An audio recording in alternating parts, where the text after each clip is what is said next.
The darkness outside the dome was absolute.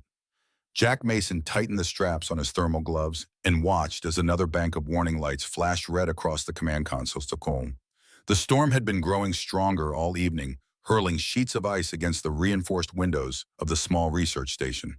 At 68, Jack had weathered many storms, both literal and metaphorical, but this one felt different. Savage, almost alive. A shadow figure sprinted across the snow, illuminated briefly by the station's exterior lights. Behind it, armed silhouettes moved in precision formation. Gunfire erupted. The shadow figure, clearly female with skin that emitted a soft blue glow, stumbled as she was hit. Jack's hand moved instinctively to the emergency medical kit on his belt. 20 years as a combat medic had hardened his nerves but not his heart. The luminous figure looked directly at the dome's camera, directly at Jack, with eyes too large to be human. In them, he saw raw terror and desperate hope. The screen went black. The words 12 hours earlier appeared. Jack's boots crunched against the frost-hardened floor tiles of the Alaska Prime Research Station. The heating system was struggling against the brutal temperatures outside. He'd been alone here for nearly 6 months since the survey team had pulled out after completing their preliminary assessment of this distant American space colony. His job was simple: maintain the systems until the full science team arrived next spring. He paused at the window, staring out at the endless white landscape. Alaska Prime had been an optimistic name for this frozen hell conjured up by government officials who'd never set foot here.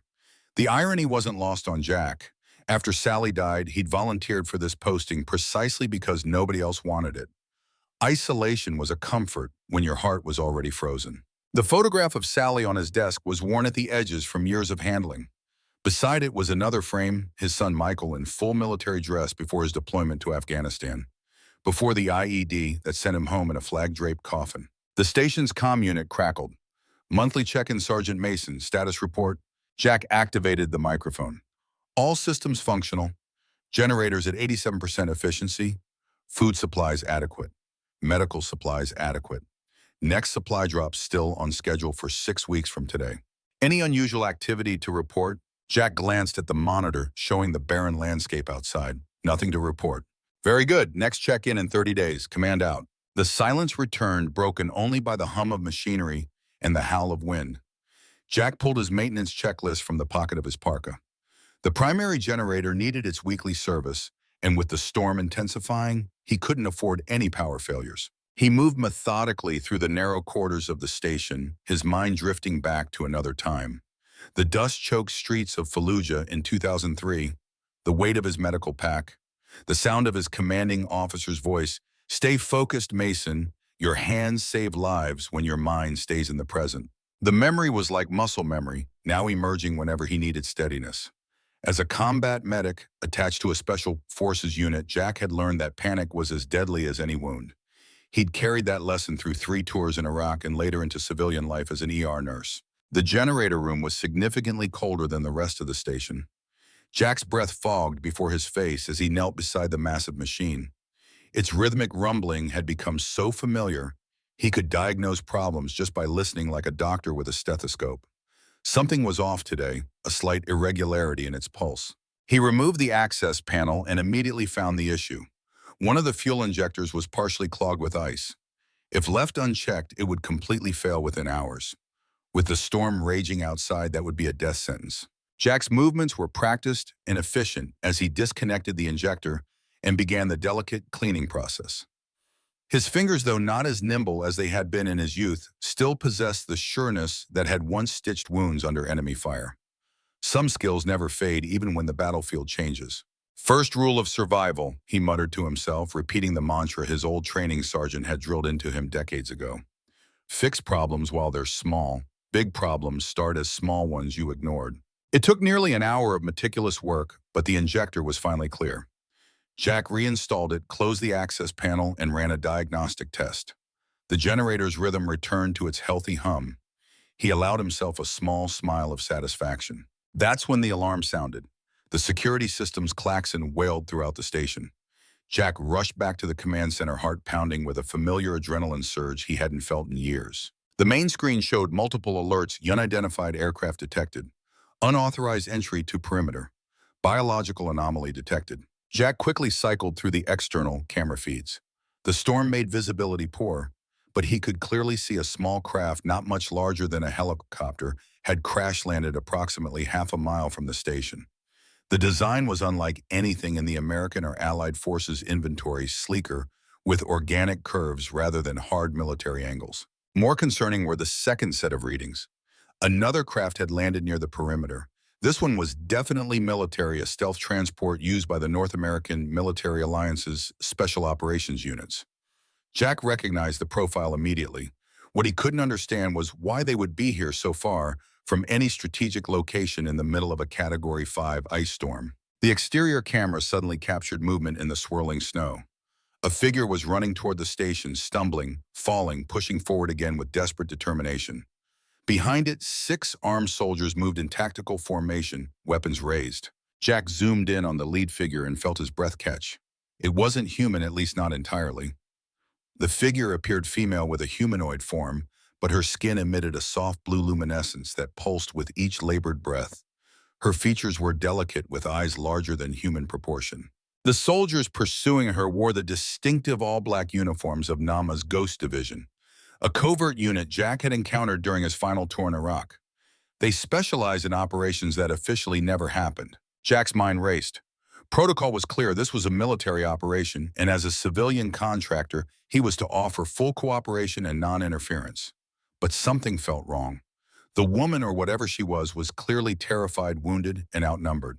The soldiers weren't attempting to communicate or capture. Their weapons were positioned to kill. A memory surfaced with startling clarity. His training officer standing over him during field exercises, voice stern, but eyes kind. A soldier's job isn't just fighting, Mason. Sometimes it's protecting.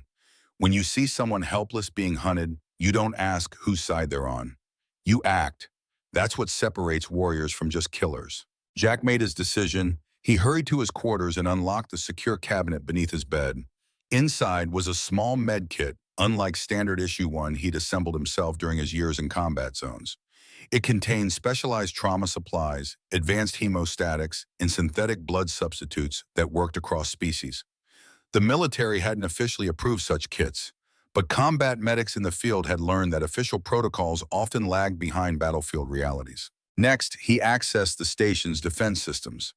As a research outpost, Alaska Prime wasn't heavily fortified, but it did have basic security measures: motion sensors, reinforced doors, and a rudimentary active defense system designed primarily to ward off the planet's predatory wildlife. Jack quickly recalibrated the sensors to create false readings around the perimeter, programmed the lights to malfunction in a pattern that would confuse night vision equipment, and activated the station's emergency lockdown protocol with one critical modification. The primary entrance would remain accessible for exactly 30 seconds before sealing. Just enough time for one desperate refugee to get inside. The luminous figure was closer now, her movements growing more erratic as exhaustion and injury took their toll. The soldiers had spread out in a flanking pattern, clearly intending to cut off any escape route. They were professionals, Jack noted grimly. Their tactics suggested extensive special forces training. He activated the station's external speakers. The sound of static would be indistinguishable from storm interference to the soldiers, but it would give the fleeing woman a directional beacon to follow. Then Jack triggered his false sensor readings. On the soldiers' tactical displays, it would appear as if multiple heat signatures had suddenly appeared on the far side of the station, as if the woman had somehow multiplied or rendezvoused with allies. It was a basic misdirection technique Jack had learned from a communications specialist during the Battle of Tikrit. The tactic worked. 4 of the 6 soldiers immediately changed direction, moving to intercept the phantom signals. The remaining 2 continued their pursuit, but now their formation was compromised. Jack watched the monitor intently. The woman seemed to understand the opportunity. Despite her injuries, she changed course slightly, heading directly for the station's main entrance. The distance closed rapidly: 500 yards, 300, 100. Jack released the emergency lock. The station's main door slid open, exposing the warmth inside to the howling storm. Snow and ice immediately began accumulating on the threshold. The woman stumbled through the entrance, collapsing onto the floor as the door sealed behind her. Her luminescent skin flickered like a failing light bulb, patches dimming to a dull gray before brightening again. Dark fluid blood, Jack presumed, though not the red of human hemoglobin, seeped from a wound in her side. Jack knelt beside her, medical training overriding all other concerns. I'm a medic, he said, knowing she likely couldn't understand him, but hoping his tone would convey his intentions. I'm going to help you. The woman's oversized eyes fixed on him, pupils dilating with fear or pain, perhaps both. She tried to move away, one hand raised defensively. Easy, Jack soothed, keeping his movements slow and deliberate. You're safe here, I'm not with them. He pointed to the wound on her side, then to his medical kit, and finally made a wrapping gesture around his own torso. Universal Sign Language for basic medical assistance. The woman hesitated, then gave a slight nod. Jack opened his kit and began assessing her injury. It appeared to be a projectile wound, not immediately life-threatening, but serious enough to require treatment. The biggest concern was the fluctuating luminescence of her skin, which Jack suspected might be an indicator of her physiological state. As he worked applying pressure to stop the bleeding and preparing an antiseptic solution, he kept one eye on the security monitor. The soldiers had regrouped and were now surrounding the station, their body language reflecting frustration and growing aggression. Jack knew it wouldn't be long before they attempted to breach the station. The security measures might delay them, but they wouldn't stop a determined Special Forces team. He needed to stabilize his patient and find a more secure location within the complex. The comm unit suddenly crackled to life. Research Station Alaska Prime. This is Colonel William Morris, North American Military Alliance Special Operations. We know you've harbored a fugitive biological entity. You are ordered to surrender this entity immediately. This is a matter of national security. Jack froze. William Morris. The name struck him like a physical blow. 22 years ago in Tikrit, Colonel Morris. Then Captain Morris had been the commanding officer who abandoned 3 wounded soldiers during a reconnaissance mission gone wrong. Jack, serving as the unit's medic, had disobeyed direct orders to stay with the extraction team and had gone back for the wounded men. All 3 survived because of his actions. Morris had attempted to have Jack court-martialed for insubordination, but the testimony of the rescued soldiers had resulted in the charges being dismissed. Morris had never forgiven him for that humiliation. And now, after all these years, fate had placed Jack directly in the man's path once again. Jack deliberately left the communication unanswered. Instead, he focused on completing the emergency treatment for his unexpected patient. He applied a synthetic sealant to the wound, a product developed for use on non-human diplomatic species that had proven effective across a wide range of physiologies. The woman's luminescence stabilized, somewhat pulsing now, in a steady rhythm that Jack took to be a positive sign. Her breathing remained labored but less desperate. With the immediate medical crisis temporarily addressed, Jack helped the woman to her feet. We need to move deeper into the station, he explained, gesturing toward the interior corridors. It's safer there. She seemed to understand, nodding weakly as she leaned against him for support. As they moved away from the entrance, Jack heard the first impacts of breaching equipment against the station's exterior door. Morris and his team weren't wasting any time. Jack led the woman through the labyrinthine corridors toward the station's maintenance bay. It was the most defensible location, only one entrance, thick walls designed to contain potential mechanical failures and independent environmental controls. If they had to make a stand, that would be the place. Mason, Morris's voice boomed through the station's comm system. I know it's you in there. Station manifest lists Jack Mason as sole occupant. Don't make this harder than it needs to be. The entity you're harboring is dangerous, a biological contagion risk. Hand it over and no charges will be filed against you. Jack knew better than to believe anything Morris said. If the woman truly represented a biological threat, Morris's team would be in full containment gear. Their standard tactical equipment told a different story.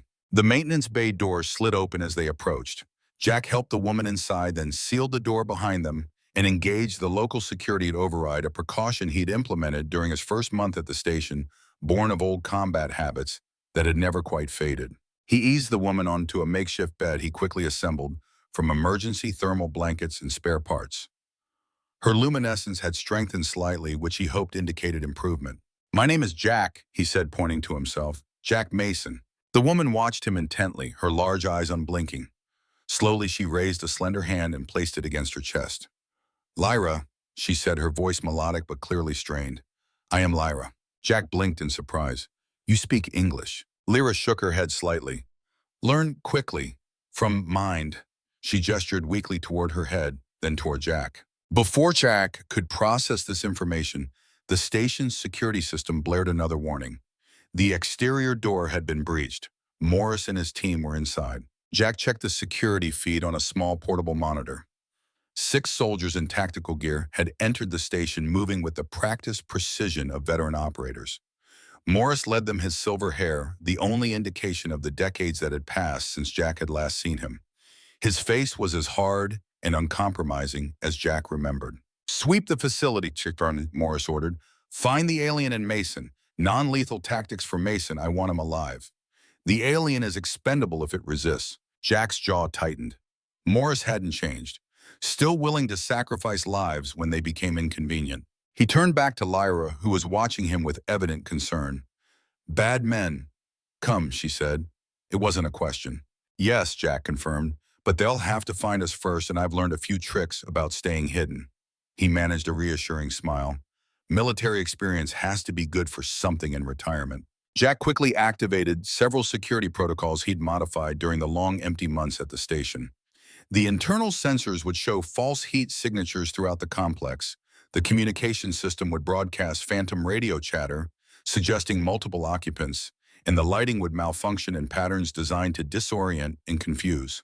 These were all techniques Jack had learned during his tours in Iraq, not from official training, but from the desperate improvisations of soldiers on the ground who found that survival often depended on skills not taught in any military manual. "Need warmth," Lyra said suddenly, her voice faint as her luminescence dimmed noticeably. "Human warmth to survive." Jack frowned, not entirely understanding. "The temperature? You need it warmer." Lyra shook her head with visible frustration at the communication barrier. She reached out and placed her hand against Jack's forearm. Immediately, her luminescence brightened, pulsing outward from the point of contact. "Connection," she managed. "Life energy. My people need connection." Jack began to understand. Her species apparently required some form of energy transfer or connection with other living beings, perhaps explaining why she had sought out the station rather than hiding in the wilderness. Isolation would literally kill her. "Like this?" Jack asked, covering her hand with his own. Lyra nodded, her breathing easing slightly as the contact continued. "Helps. Temporary." The security monitor chimed. Morris's team had reached the residential section of the station and was methodically searching each room. They would reach the maintenance bay within minutes. Jack needed more information. "Why are they hunting you, Lyra? What do they want?" Lyra's large eyes clouded with what appeared to be grief. "My people, Lumina, we carry knowledge. Here." She tapped her temple. "They want to take, use as weapon." Her simple explanation confirmed Jack's suspicions. This wasn't about biological containment. Morris was after something far more valuable, apparently some form of knowledge or ability the Lumina possessed. Something that could be weaponized. Some things never changed. Different war, different enemy, same old story, powerful men seeking more power regardless of the cost. Jack checked the monitor again. Morris's team had split up, covering more ground. One of the soldiers, younger than the others, perhaps in his early 30s, was headed directly for the maintenance bay. His tactical movement was textbook perfect, but there was something familiar about his features that nagged at Jack's memory. The young soldier paused outside the maintenance bay door, studying the security keypad. Then he did something unexpected. Instead of attempting to breach the door, he turned slightly toward the security camera and tapped his chest twice, an old recognition signal used by Jack's unit in Iraq. Jack zoomed in on the soldier's name tag, Thompson. The name hit Jack like a thunderbolt. Michael Thompson had been one of the 3 soldiers Jack had gone back for in Tikrit, a young private with a pregnant wife back home. This had to be his son, now grown and somehow serving under Morris. Jack made a split-second decision. He activated the local comm unit, setting it to the narrowest broadcast range. "Thompson," he said quietly. "Son of Michael Thompson." The young soldier visibly started, then gave a nearly imperceptible nod toward the camera. "Your father was a brave man. I served with him in Tikrit 2003. Thompson looked directly at the camera now. "Sergeant Mason," he whispered. "My father told me about you. Said you came back for him when everyone else left." "That's me," Jack confirmed. "Listen carefully. What Morris told you about this mission, it's not the full truth. The being he's hunting isn't a biological threat. Morris wants to exploit her people's knowledge as a weapon." Thompson hesitated, conflicted loyalty evident in his expression. "How can you know that, sir?" "Because I've seen this pattern before. In Tikrit, in Fallujah. Men like Morris don't change their stripes. Jack paused, then added quietly, your father would question orders that felt wrong. He taught me that sometimes true loyalty means refusing to follow immoral commands. Thompson glanced over his shoulder, ensuring no other team members were nearby. Colonel Morris said this alien represents a security threat to Earth, that its species has infiltration capabilities. Look at her yourself, Jack said, activating a small camera inside the maintenance bay that projected Lyra's image onto Thompson's tactical display. Does she look like a threat? She's wounded, scared, seeking asylum. Morris wants to turn her into a weapon, not protect us from one. Thompson stared at the image of Lyra, her luminescence flickering weakly as she struggled to maintain her strength. Something in the young soldier's expression shifted. What do you need me to do? He asked finally. Buy us time, Jack replied. Report that you've checked the maintenance section and found nothing. Then find a way to misdirect the team away from this area. Thompson nodded. It can do that, but sir, Morris won't stop. You know that. I know. Just give us a chance to figure something out.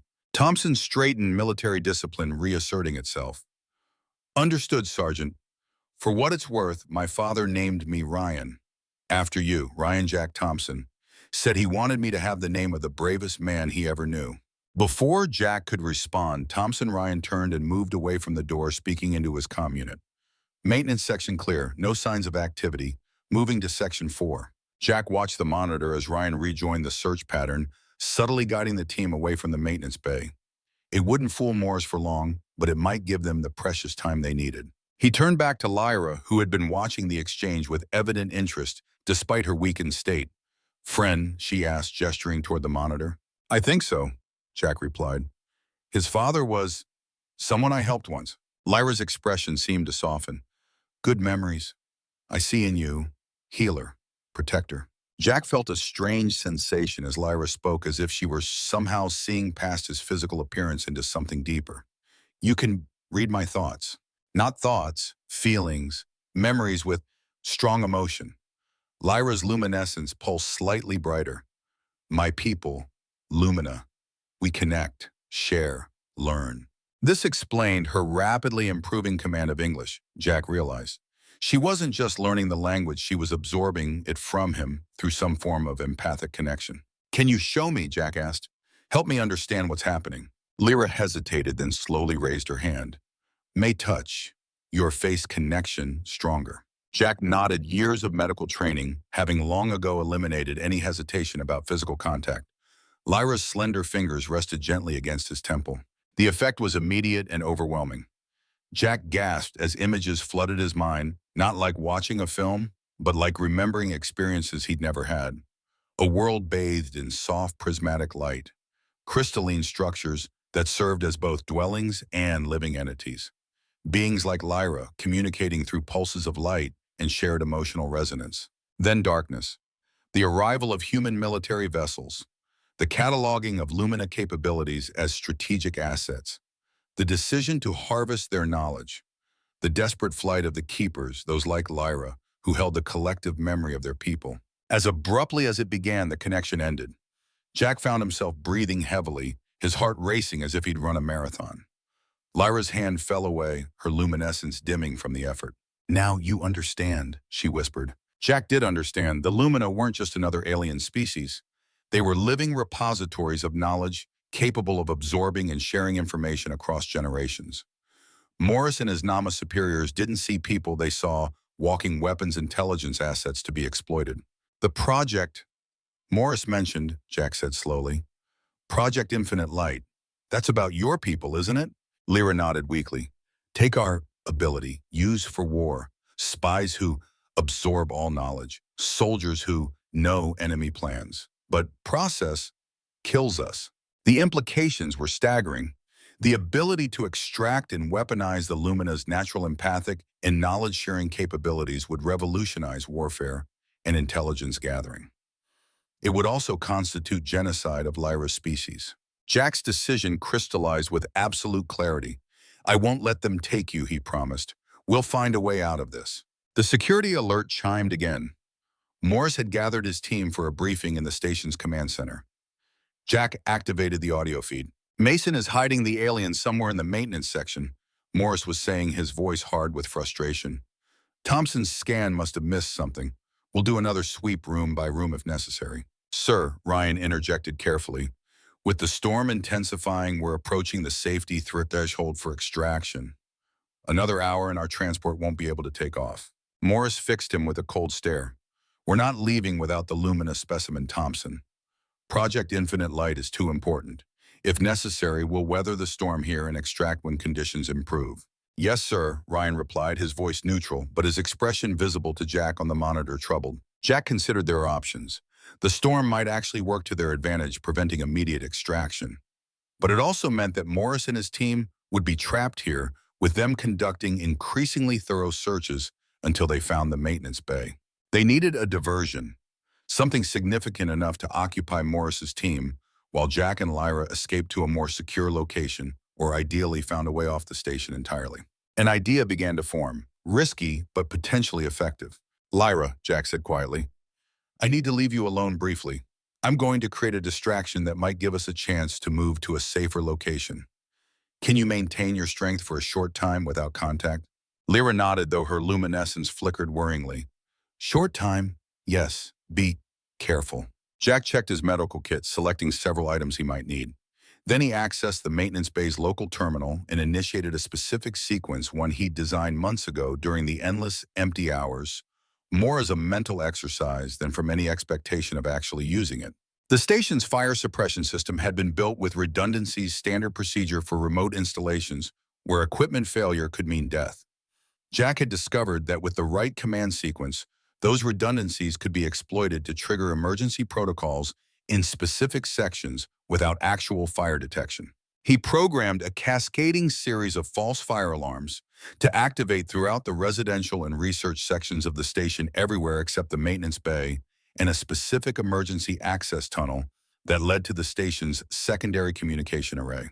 That tunnel would be their escape route, minimally monitored and unlikely to be high on Morris's search priority list. It would lead them to the exterior communication hub, which had its own small emergency shelter designed to house technicians during severe storms. Jack activated the sequence, then quickly gathered the supplies they would need: emergency rations, medical equipment, and most importantly, a portable heating unit that might help sustain Lyra's energy requirements if human contact was impossible. The station's alarm system blared as the fire suppression sequence initiated.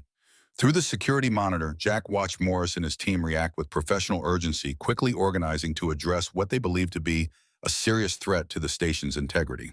Fire suppression system activated in multiple sections, the station's automated voice announced. All personnel evacuate to designated safety zones. This is not a drill. The suppression system released a dense, non-toxic fog designed to smother fires without harming human occupants. The visual effect was perfect visibility, and the affected areas dropped to near zero, and the team's thermal imaging would be useless in the chemical fog. Perfect, Jack murmured, returning to Lyra's side. Can you walk? We need to move quickly while they're distracted. Lyra struggled to her feet, leaning heavily against Jack. Her skin brightened noticeably at the contact. Lead, I follow. Jack supported her weight as they moved to the maintenance bay's rear access panel, an engineering shortcut not marked on standard station schematics. It opened directly into the emergency tunnel that would lead them to the communication hub. As Jack helped Lyra through the narrow opening, the station shook with a violent tremor. Warning lights flashed throughout the complex. Warning, structural integrity compromised in sectors 3 through 7, the automated system announced. Extreme weather event in progress. All personnel seek immediate shelter. Jack hadn't anticipated this development. The storm must have intensified beyond forecasted levels, now threatening the station itself. This complicated their escape, but might provide additional cover from Morris's team. They moved through the dim emergency tunnel, Jack supporting Lyra, as her strength ebbed and flowed with their physical contact. The tunnel was narrow and low-ceilinged, forcing Jack to hunch slightly as they progressed. It had been designed for utility, not comfort, a maintenance access route, rather than a primary corridor. Behind them, the sounds of chaos echoed through the station. Morris barking orders, alarms blaring, and the periodic announcements of the automated system warning of deteriorating conditions. We're heading for the communication hub, Jack explained to Lyra as they moved. It has its own power supply and environmental controls. We can shelter there until we figure out next steps. Lyra nodded, her breathing labored but steady. Morris wants keeper knowledge. I am last keeper, must not capture. Keeper, Jack questioned. You mentioned that in the vision you shared. I hold collective memory, our history, science, culture. Lyra's large eyes reflected the dim emergency lighting. If I die, all is lost. My people, forgotten. The responsibility she carried was staggering, an entire civilization's knowledge and heritage contained within one being. No wonder Morris wanted her. The military applications were obvious, but the scientific and cultural value was beyond calculation. They had covered perhaps half the distance to the hub when another more violent tremor shook the station. The lights flickered and a section of ceiling collapsed just yards ahead of them, blocking the tunnel. Damn, Jack muttered, assessing the damage. The fallen debris created a barrier of twisted metal and insulation material, but there appeared to be a small gap near the floor, possibly large enough for them to squeeze through with some effort. He helped Lyra to a sitting position against the tunnel wall.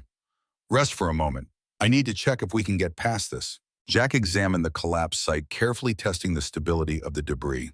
The gap was smaller than he'd initially thought, but still navigable. The real question was whether Lyra, in her weakened state, could manage the difficult passage. As he worked to widen the opening slightly, Jack's portable comm unit activated.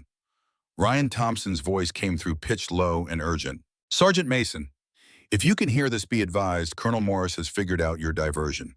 He's deployed 2 men to the communication hub and is leading the rest toward the maintenance tunnels. You have maybe 10 minutes before they find you. Jack pressed the response button. Understood. We've hit an obstacle tunnel collapse. Any alternate routes you can suggest? There was a brief pause before Ryan responded.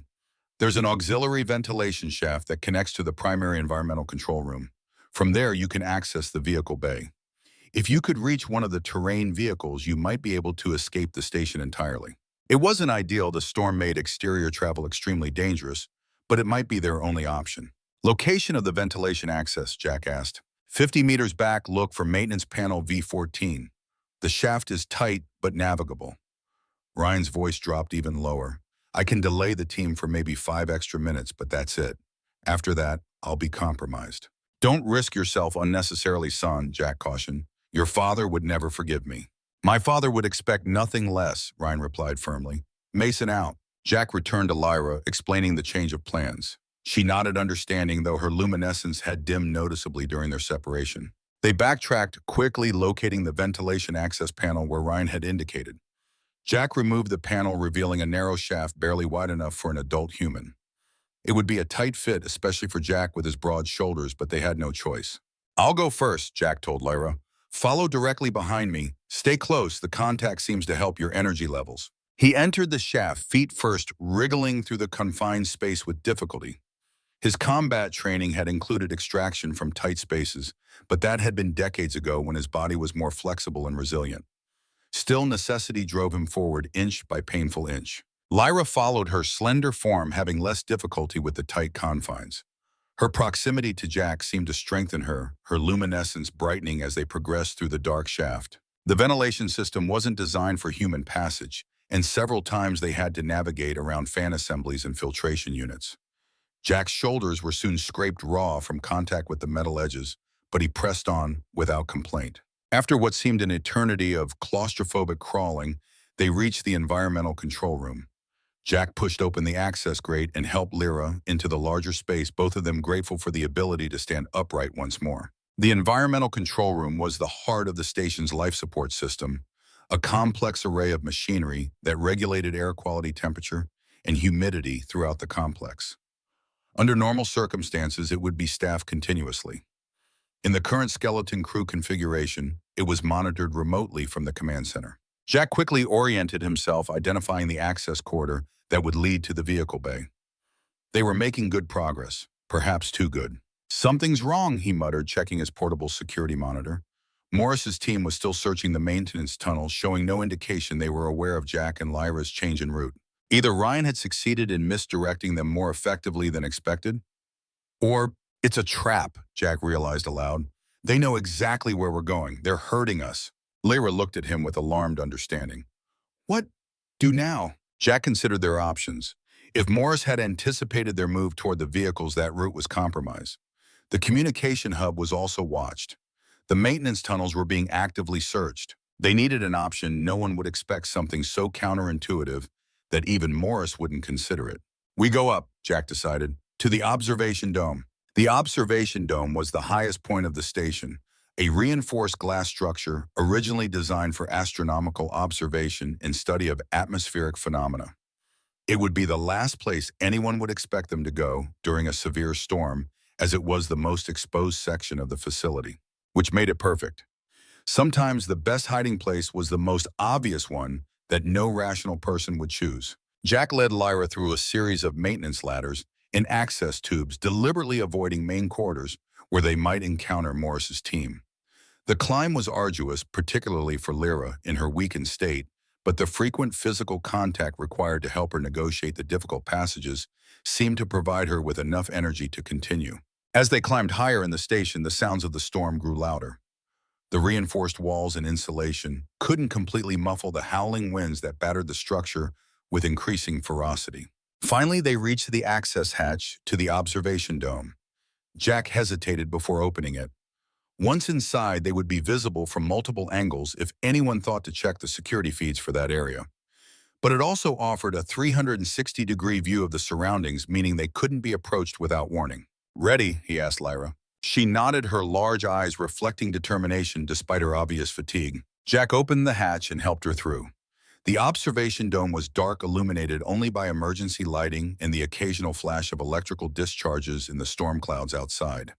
The transparent alloy of the dome's construction creaked under the assault of wind and ice, but held firm, a testament to the engineers who had designed it to withstand the planet's extreme conditions. Jack sealed the hatch behind them and engaged the local security override, a procedure he had implemented throughout the station during his months of solitary maintenance work.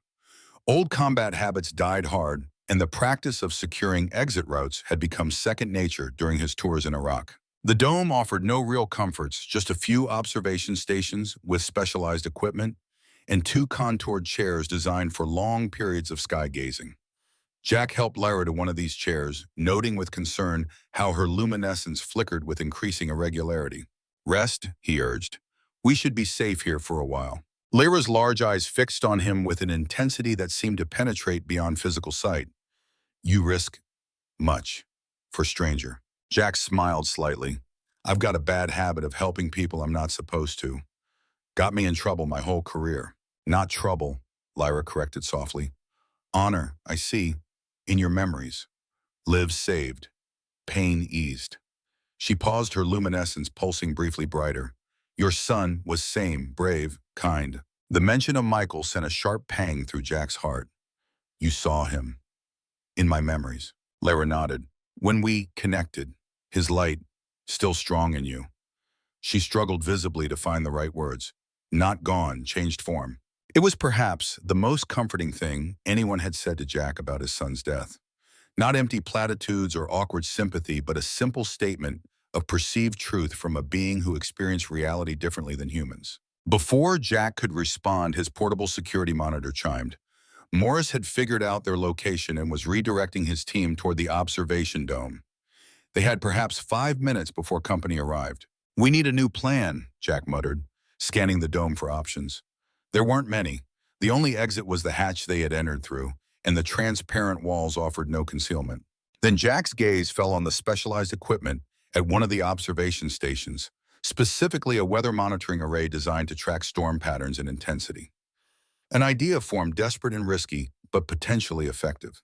"Lyra," he said urgently, "you said your people can absorb and share knowledge. How quickly can you learn to operate Earth technology you've never seen before?" Lyra considered the question. "With direct contact, minutes, depending on complexity." "Good enough," Jack decided, leading her to the monitoring station. "I need you to learn how this system works, specifically how to modulate its transmitter to broadcast on military emergency frequencies." He placed her hand on the equipment, then covered it with his own, establishing the connection she needed while simultaneously sharing his own limited knowledge of the system's operation. Lyra's luminescence brightened markedly at the contact, pulsing in complex patterns as she absorbed information. Her large eyes narrowed in concentration. "I understand," she said after a moment, her English notably more fluid than before. "This system, I can adapt it. Create emergency beacon." "But why?" Jack explained his plan quickly. The storm had intensified beyond safe extraction parameters, a fact Ryan had already confirmed. If they could broadcast a distress signal on NAMA military channels indicating structural failure of the dome, Morris would have no choice but to delay his capture attempt and focus on emergency evacuation procedures. It wasn't a perfect solution, but it might buy them enough time to find a more permanent escape route. Lyra worked quickly, her slender fingers moving over the equipment with increasing confidence as she applied newly absorbed knowledge. Jack kept watch on the security monitor, tracking Morris's team as they made their way upward through the station. Done, Lyra announced. Signal broadcasting, modified to appear as automated distress call. Almost immediately, Jack's monitor showed a reaction from Morris's team. They had stopped their advance and appeared to be receiving new orders. Morris himself looked furious, gesturing emphatically as he spoke to his team. It's working, Jack confirmed. They're implementing emergency protocols. The station's automated system suddenly activated, warning extreme structural stress detected in upper observation levels. All personnel evacuate to designated safety zones immediately. This is not a drill. Jack hadn't expected this. The system had interpreted Lyra's fake distress signal as actual sensor data and initiated a station-wide alert. The unintended consequence worked in their favor, adding legitimacy to their deception. Through the monitor, Jack watched as Morris reluctantly ordered his team to fall back to the lower levels. The colonel's expression promised that this was merely a temporary setback, not a surrender. Jack knew they had gained a reprieve, not a victory. Once Morris realized the dome wasn't actually in danger of imminent collapse, he would resume the hunt with even greater determination. We bought some time, Jack told Lyra, but we need a more permanent solution. Lyra nodded at her luminescence, steadier now after the extended contact with Jack. Morris, persistent, wants keeper knowledge too much. Jack considered their limited options. They couldn't stay in the station indefinitely. Morris had both the manpower and the authority to wait them out. Escape through the storm was possible, but extremely dangerous, especially for Lyra in her weakened condition. There was a third option, though it carried its own significant risks. Jack glanced at the communications array Lyra had just modified. What if we called for help, he suggested. Not from the military, but from someone I trust. Someone who might have the resources to extract us and get you to safety. Who? Lyra asked, her large eyes reflecting cautious hope. Jack smiled grimly. An old war buddy who owes me a favor. Retired Colonel Frank Martinez. After his military career, he started a private security firm that specializes in delicate situations. He's got the resources, the experience, and most importantly, a moral compass, I trust. Jack accessed the communication system, inputting a heavily encrypted channel few would recognize, a holdover from their days in special operations. The signal would be masked by the storm interference, appearing as nothing more than atmospheric static to casual monitoring. Frank, Jack said when the connection established, it's Mason. I'm calling in that favor from Fallujah, and I need it yesterday. The response was immediate, the gravelly voice of Frank Martinez, instantly recognizable despite the years. Jack Mason, figured you died of boredom in that frozen hellhole by now. What kind of trouble are you in this time, old friend? The observation dome creaked under the assault of the intensifying storm. Jack kept his eyes fixed on the security monitor while maintaining the encrypted connection with Frank Martinez. The static-filled transmission was their lifeline now, perhaps their only hope of escaping Morris and his team. I've got a high-value, non-hostile extraterrestrial seeking asylum, Jack explained tersely, and a NAMA Black Ops team led by William Morris trying to capture her for weapons research. Frank's whistle was audible even through the interference. Morris, that sanctimonious son of a bitch is still operating. Thought they'd have put him out to pasture by now. Apparently he found a new hobby, alien exploitation. Jack glanced at Lyra, who watched him with those impossibly large, luminous eyes. We're trapped in Alaska Prime Research Station. Storms Category 5 and worsening. Morris has 6 operators and full NAMA authorization. Sounds like old times, Frank replied, the gallows humor familiar from their deployment days. Give me 12 hours. I've got a specialized VTOL that can handle those conditions, but I need time to assemble a team I can trust. Can you hold out that long? Jack considered their situation. The fake structural emergency would buy them an hour at most before Morris figured out the deception. After that, the hunt would resume with even greater intensity. We'll manage, Jack said with more confidence than he felt. Just hurry. Always do. Keep your head down, Mason. Martinez out. The communication ended, leaving them alone with the howling storm and the knowledge that Morris was regrouping somewhere below. Jack turned to Lyra, noting that her luminescence had dimmed again, the brief strengthening from their contact, while operating the equipment already fading. "We've got help coming in," he told her, "but we need to survive for about 12 hours. How are you holding up?" Lyra's expression was difficult to read. Her features followed a human template, but with subtle differences that made emotional interpretation challenging. Nevertheless, Jack recognized determination when he saw it, regardless of species. "I will endure," she said, her voice stronger and more fluent than before. "The connection helped. I learned quickly with direct contact." Jack nodded. "Then we should make the most of it. Tell me about your people, the Lumina. The more I understand, the better I can help." He extended his hand, palm up, an invitation rather than a demand. Lyra hesitated only briefly before placing her slender, luminescent fingers against his. The connection blossomed immediately, not as overwhelming as the first time, but still intensely vivid. Jack felt rather than saw the history of the Lumina unfold in ancient species that evolved on a world bathed in the light of twin suns. Their natural luminescence had developed as both communication and defense, allowing them to blend with their bright environment while sharing information through patterns of light. Over millennia, this ability had evolved into something far more profound: the capacity to absorb, store, and transfer knowledge through direct contact. Each Lumina was born with the innate potential to become a living library of experiences and information, though only a select few, the keepers, were trained to hold the most essential cultural and scientific knowledge of their entire civilization. "You're one of these keepers," Jack said, understanding dawning as the connection revealed Lyra's role. "The last one." Lyra nodded, her luminescence pulsing with what Jack now recognized as sorrow. "Our world, discovered by human explorers 5 years ago. Initial contact peaceful, cultural exchange, then military interest." The images continued to flow, Nama research teams arriving initially under the guise of diplomatic missions. The discovery of the Lumina's extraordinary abilities, the first attempts to harvest their knowledge through forced extraction rather than voluntary sharing. The devastating results. "The process kills you," Jack whispered, horrified by what he was witnessing. "They're literally draining your life force along with the information." "Yes." Lyra's luminescence flickered darkly. "Our bodies' minds connected. Cannot separate knowledge from life energy. Voluntary sharing safe controlled. Forced extraction fatal." Jack saw the desperate evacuation of the remaining keepers as Nama operations intensified, 7 ships each carrying a single keeper to different remote locations where they might find sanctuary. Lyra had been the youngest, the most recently initiated into the full knowledge of her people. "The others?" Jack asked, though he already sensed the answer. "All captured or dead." Lyra's eyes closed briefly. "I am last. All history, science, art of Lumina. Here." She touched her chest. "If I die, we truly extinct, not just physically, our entire civilization, forgotten." The weight of that responsibility was almost incomprehensible. Jack had seen the horrors of war, had witnessed the destruction of villages and communities, but never the potential eradication of an entire civilization's collective knowledge and history. The connection faded as Lyra withdrew her hand, clearly exhausted by the effort of sharing so much. Her luminescence had dimmed further, taking on an alarming grayish tinge in places. "You need to conserve energy," Jack said, his medical training asserting itself.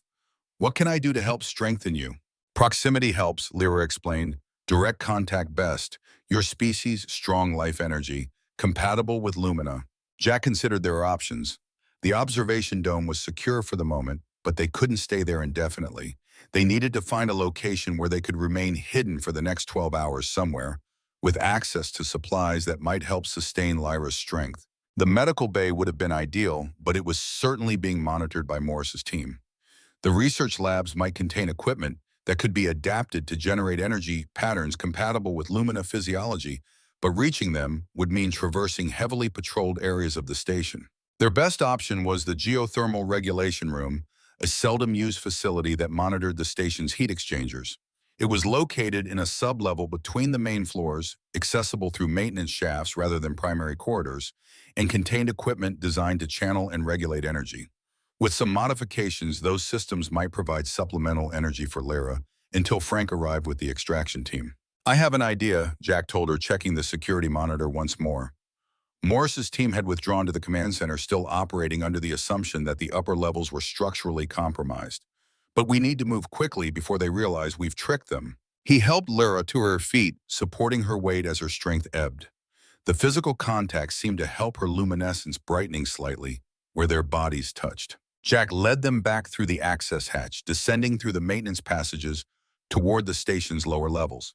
He moved with the quiet efficiency of a combat veteran, each motion economical and purposeful. Despite his age, decades of military discipline had left their mark on his body and mind. He wasn't as fast as he once had been, but experience more than compensated for lost youth. They encountered no resistance as they made their way downward through the narrow passages roads that wouldn't appear on standard station schematics. Jack had spent months memorizing every inch of Alaska Prime during his solitary posting, a habit formed during long deployments, where knowing alternative escape routes often meant the difference between life and death. The geothermal regulation room was exactly as Jack remembered it, a compact space filled with monitoring equipment and control interfaces for the station's heat exchange system. The room hummed with the energy flowing through the regulator coils that helped convert the planet's natural geothermal activity into usable power. Jack sealed the door behind them and activated the local security override, another of his unauthorized modifications to the station's systems. Old combat paranoia had its uses. "This might work," he said, surveying the equipment. "These regulators channel thermal energy. If we can recalibrate them to produce the right frequency, they might provide a substitute for the energy you normally absorb from direct contact." Lyra examined the equipment with evident interest, her large eyes taking in the complex array of instruments. "Need to adjust emission spectrum. Lumina absorbs specific wavelengths. Can you show me what to look for?" Jack asked, guiding her to the main control panel. Lyra placed her hand on the interface, then gestured for Jack to do the same. The connection formed immediately, but this time Lyra controlled the flow of information, showing, rather than telling him, the specific energy patterns that would be compatible with her physiology. Jack worked quickly, using his maintenance access to override the safety protocols on the regulatory system. What he was attempting wasn't precisely dangerous, but it definitely fell outside standard operating parameters. The station's automated systems would flag the unusual activity eventually, but they might have an hour or more before that happened. As he worked, Jack kept one eye on the security monitor. Morris and his team were still in the command center, but their body language had changed. The initial urgency of the evacuation order had passed, and Morris was studying the station schematics with suspicious intensity. It wouldn't be long before he realized the structural alert had been a ruse. "There," Jack said finally as the last adjustments were made. "This should produce an energy field similar to what your people naturally absorb. It's not perfect, but it might help sustain you until our extraction arrives." He activated the modified regulator. A soft, barely perceptible hum filled the room as the equipment channeled energy in patterns it had never been designed to produce. For a moment, nothing seemed to happen. Then Lyra's luminescence began to respond, brightening and stabilizing as she absorbed the artificial energy field. "It works," she said, visible relief in her voice. "Not same as direct contact, but helps. Thank you." Jack allowed himself a moment of satisfaction. It was the kind of improvised solution he'd specialized in during his military career, using available resources in unorthodox ways to address immediate problems. His commanding officers had often been simultaneously impressed by his ingenuity and infuriated by his disregard for standard protocols. "We should be secure here for a while," Jack said, checking their supplies. He'd grabbed emergency rations and medical equipment during their journey through the maintenance passages. "Time to rest and plan our next move." Lyra settled into a more comfortable position near the modified regulator, her luminescence pulsing with gradually increasing strength. Morris, persistent, will not stop. "No, he won't," Jack agreed grimly. "I've known men like him my whole career. They see the mission, not the cost. To him, you're an asset to be acquired, not a living being with rights." "You are different," Lyra observed. "Why?" The question was simple but profound. Jack considered it carefully, memories of his long military career surfacing unbidden. "I've seen what happens when we dehumanize others," he said finally. "In war, it's easy to stop seeing the enemy as people, but once you start down that road, it never leads anywhere good." He paused, old images flickering through his mind. "I was a combat medic. My job was saving lives, not taking them. Sometimes those lives belonged to people I was supposed to consider enemies. But pain doesn't care about uniform colors or which side you're fighting for." Lyra's expression showed understanding beyond mere comprehension of his words. Through their connection, she had glimpsed these experiences, the wounded soldiers, civilians caught in crossfire, even enemy combatants Jack had treated, despite orders to prioritize his own forces.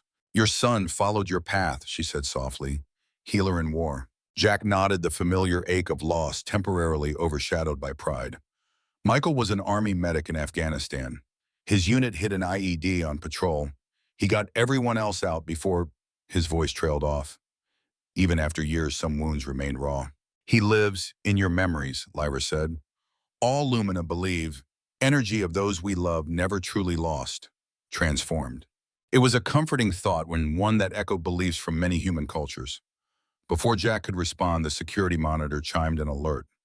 Morris was on the move and his expression suggested he'd figured out their deception regarding the structural integrity warning. They're starting a systematic search, Jack reported, watching the team split into pairs to cover more ground. Room by room, level by level. Lyra's luminescence dimmed slightly, despite the energy field from the modified regulator, a physical manifestation of her concern. How long until friend arrives? About 11 more hours, Jack replied, checking the time. We need to keep moving. They'll find us here eventually. He considered their options. The station was large but not infinite. Eventually, Morris's methodical search would locate them regardless of how many maintenance shafts and secondary passages they used. They needed a more permanent solution, or at least a better temporary one, than constantly staying one step ahead of the search teams. Jack's gaze fell on the station schematics displayed on the regulation room's secondary monitor. He'd studied these extensively during his months alone at the station, but now he noticed something he'd previously overlooked, a small subsection labeled Emergency Isolation Protocols. Every research station included contingency plans for biological contamination procedures to seal off sections in the event of dangerous pathogen exposure. Jack had never had reason to access these protocols before, but now they offered a potential solution. I have an idea, he said, accessing the station's emergency systems through his maintenance credentials. It's risky, but it might buy us the time we need. In my mind, the isolation protocols were designed to create secure containment zones within the station, complete with independent life support and communications blackout. Once activated, these zones could only be accessed through a complex override procedure requiring authorization from multiple command sources, a safeguard against accidental triggering. Jack could use these protocols to effectively seal off an entire section of the station, creating a secure area where he and Lyra could hide until Frank's extraction team arrived. The trick would be reaching an appropriate section and activating the protocols before Morris's team intercepted them. The station's secondary research wing would be ideal, remote enough to be low on Morris's search priority list, but equipped with the necessary systems to sustain them and potentially help Lyra maintain her energy levels. We need to reach Research Wing B, Jack explained, showing Lyra the location on the station schematic. Once there, I can trigger isolation protocols that will seal it off from the rest of the station. Morris won't be able to reach us without specialized equipment and authorization codes he doesn't have. Lyra studied the schematic, her quick mind grasping the plan immediately. How do we reach without detection? That's the tricky part, Jack admitted. We'll need to cross two main corridors that are almost certainly being patrolled, but I think I can create another diversion that will clear our path temporarily. He accessed the station's environmental controls, programming a sequence of malfunctions in the ventilation system that would trigger alarms in a section far from their intended route. If Morris's team followed standard search protocols, they would redirect resources to investigate the apparent breach. With the diversion programmed and ready to activate, Jack helped Lyra to her feet. Despite the energy field from the modified regulator, she still needed his support, leaning against him as they moved toward the exit. Ready, he asked, hand poised over the control to trigger the ventilation malfunction. Lyra nodded, her luminescence brightening where their bodies made contact. Ready? Jack activated the sequence, and immediately alarms blared throughout the distant section of the station. Through the security monitor, he watched Morris react, directing two teams toward the apparent malfunction while maintaining the methodical search with his remaining personnel. Now, Jack said, leading Lyra through the door and into the maintenance passage beyond. They moved as quickly as Lyra's condition allowed, Jack supporting much of her weight as they navigated the narrow corridors. The first main passage crossing went smoothly. The hallway was empty as search teams responded to the ventilation alarms. But as they approached the second crossing, Jack heard voices and the distinctive sound of tactical gears shifting. A search team was directly in their path. He pulled Lyra into a recessed utility alcove, pressing them both against the wall as two of Morris's operators passed within feet of their position. Through decades of combat experience, Jack had learned the art of stillness, the ability to remain absolutely motionless and control even his breathing to avoid detection. Lyra followed his lead perfectly, her luminescence dimming to near invisibility as she instinctively sensed the need for concealment. The soldiers passed without noticing them continuing their systematic search of the adjacent section. When they were safely past, Jack and Lyra resumed their journey, moving with increased urgency. They were close to Research Wing B now, but Jack's security monitor showed that Morris had already discovered the ventilation malfunction was another diversion. He was redirecting his teams back to the primary search pattern. They reached the entrance to Research Wing B just as the security monitor showed a team heading directly toward their position. Jack quickly input his access code, ushering Lyra inside before sealing the door behind them. The research wing was exactly as it had been left by the survey team months earlier, a series of interconnected laboratories equipped with advanced analytical equipment and biological research stations. Jack moved immediately to the main control terminal, accessing the emergency protocols. Initiating isolation sequence, he said, entering his authorization code. This will seal off the entire wing. The air scrubbers will activate to make it appear as if there's been a biological containment breach. Lyra watched as he worked, her large eyes taking in the complex sequence of commands. Will they believe real emergency? Morris won't, Jack admitted, but he'll have to follow containment protocols anyway. Attempting to breach a sealed zone during a potential biological exposure event requires authorization from NAMA High Command, even for someone with Morris's clearance level. The system responded to Jack's commands, initiating the isolation sequence. Heavy containment shields descended over the wing's entrances and ventilation systems, sealing them off from the rest of the station. Emergency lighting activated, bathing the laboratories in a soft blue glow that complemented Lyra's natural luminescence. Warning: biological containment protocols activated in Research Wing B. The station's automated system announced throughout the complex. All personnel maintain isolation distance. Decontamination procedures in effect. Through the security monitor, Jack watched Morris's reaction to this new development. The colonel's face contorted with barely contained fury as he realized what had happened. He barked orders at his team, sending them to establish a perimeter around the sealed research wing, while he attempted to override the isolation protocols from the command center. That bought us some time, Jack said with grim satisfaction. The override process will take hours, even for someone with Morris's authority. By then, Frank's team should be close. Lyra moved among the laboratory equipment, her natural curiosity evident, despite her weakened state. This place studies life. That's right, Jack confirmed. The survey team was cataloging indigenous microorganisms in simple life forms from this planet. Nothing particularly dangerous, but they followed standard containment procedures. His gaze fell on one of the energy analysis station's equipment, designed to measure and replicate various energy signatures for biological research. With some modifications, it might serve as a more effective substitute for the regulator they'd left behind, providing Lyra with a stronger energy field more closely matched to her specific needs. Let me see if I can set this up to help you, Jack said, moving to the equipment. His maintenance training included basic operation of all station systems, including the specialized research equipment. As he worked, Jack's portable comm unit activated. Ryan Thompson's voice came through, pitched low and urgent. Sergeant Mason Morris is attempting to override the isolation protocols. I'm delaying the process where I can, but he's called in authorization from NAMA Command.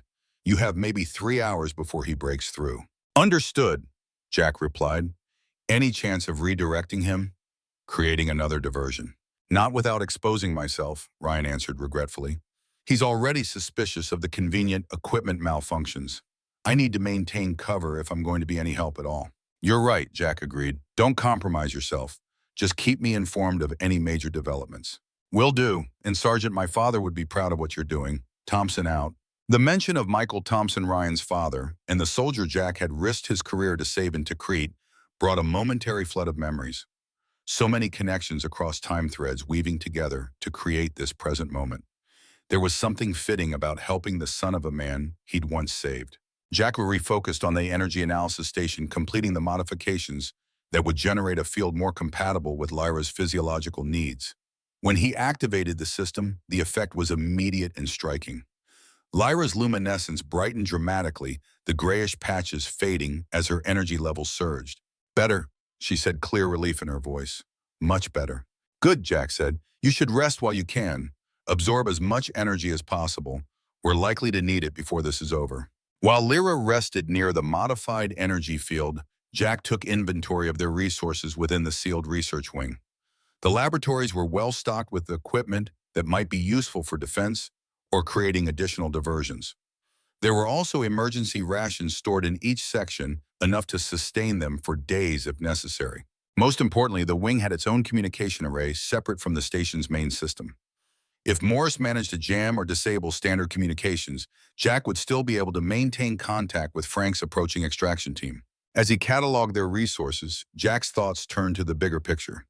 Even if they managed to escape Morris and his team, what then Lyra would still be hunted by Nama's Covert Operations Division. As the last keeper of her people's knowledge, she represented too valuable an asset for them to simply abandon the pursuit. They would need more than a temporary escape. They would need a permanent solution that addressed the underlying problem. Some way to protect Lyra while ensuring the preservation of her people's knowledge and cultural heritage. The research wing's biological analysis station caught Jack's attention. Part of the survey team's mission had been to develop protocols for safely preserving and studying indigenous life forms. The equipment included advanced stasis and replication technologies designed to maintain biological samples indefinitely. A possible solution began to form in Jack's mind, not just an escape plan, but a way to protect both Lyra and the knowledge she carried. It would be complex and risky, but it might offer a path forward beyond mere survival. Jack was still formulating this plan when the security monitor showed a new development in the command center. Morris had established communication with a superior officer, a stern-faced general whose insignia identified him as General Howard Blackwood, the head of NAMA Special Projects Division. Jack enhanced the audio feed, listening intently to their conversation. "The situation is under control, General," Morris was saying, his tone carefully modulated to project confidence. "Mason has barricaded himself with the Lumina specimen in a research wing, but will have access within 3 hours. The extraction can proceed as planned." "This entire operation has been one clusterfuck after another, Morris," Blackwood replied, his voice cold with disapproval. "First you lose track of the specimen during planetfall, then you allow a retired combat medic to outmaneuver your entire tactical team. Project Infinite Light is too important for these amateur mistakes." Morris's jaw tightened visibly. "Mason is no amateur, sir. His record in Iraq—" "I don't give a damn about his record," Blackwood interrupted. "I care about results. The extraction process is ready, and the research team is standing by. We need that specimen, Colonel. Alive preferably, but the knowledge extraction can proceed regardless if necessary." The callous disregard for Lyra's life sent a chill through Jack. This wasn't just a rogue operation by an overzealous officer. Project Infinite Light had high-level authorization and apparently involved a systematic process for extracting the Lumina's knowledge, even if it killed them in the process. "Understood, General," Morris replied. "We'll have the specimens secured within the time frame." Morris out. As the communication ended, Jack saw something unexpected, a momentary flicker of discomfort cross Morris's face. It was subtle, quickly suppressed, but unmistakable to someone who had known the man decades earlier. Despite his ruthless exterior, some small part of Colonel William Morris was uncomfortable with the cavalier attitude toward Lyra's life.